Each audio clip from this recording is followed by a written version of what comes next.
Maxime, le fait saillant de cette victoire face à l'Australie, c'est évidemment le doublé d'Olivier Giroud, mais aussi son entente avec Kylian Mbappé.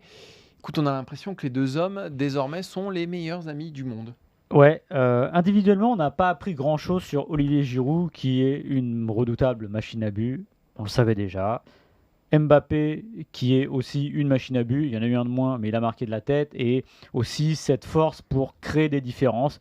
Le petit bémol, tu le sais, c'est quand il commence à en faire un peu trop. Je trouve qu'il est tellement efficace, ballon, enfin en jouant simple et en jouant une touche de balle, on l'a vu.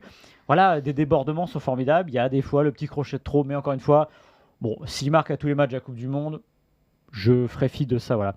Ce qui est intéressant, comme tu l'as dit, c'est l'entente des deux. On est 3 jours après le forfait de Karim Benzema. On est un an et demi maintenant après le retour de Karim Benzema en équipe de France. Le duo Mbappé-Benzema, ça marchait bien. Mais quand même, le duo Mbappé-Giroud, ça fonctionne du tonnerre.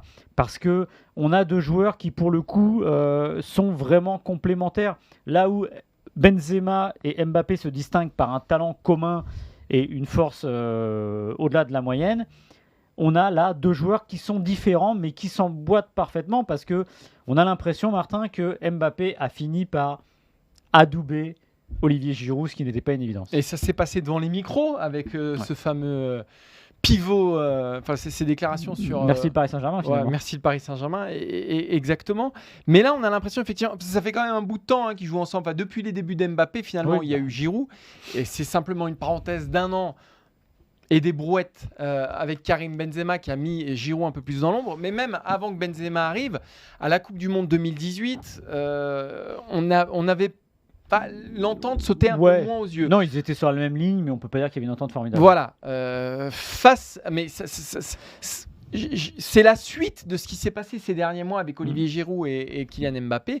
Et là, on a l'impression... Alors, on les a vus énormément à l'entraînement se faire plein de petits câlins sur des célébrations de but. Là, le câlin était très, très gros aussi sur le deuxième but de Giroud. Il a carrément embrassé le cou de Kylian Mbappé. Et on a l'impression qu'enfin, ces deux-là tirent dans le même sens et tractent même l'équipe de France. Tu l'as dit, sur leur qualité individuelle, on n'a aucun doute depuis déjà bien longtemps. Mais si en plus ils unissent encore mieux leurs forces, là on va avoir un nouveau monstre en attaque. Alors évidemment, c'est pas Karim Benzema, mais face à l'Australie, on a oublié Karim Benzema. Est-ce à dire qu'on l'oubliera jusqu'à la fin du mondial ? On n'en est pas là du tout encore. Est-ce à dire qu'il vaut mieux avoir Giroud plutôt qu'un ballon d'or en pointe de l'équipe de France ? Je n'ai pas dit ça. Mais ce qui est certain, c'est que je pense pour justement succéder au ballon d'or, on pouvait avoir difficilement mieux qu'Olivier Giroud.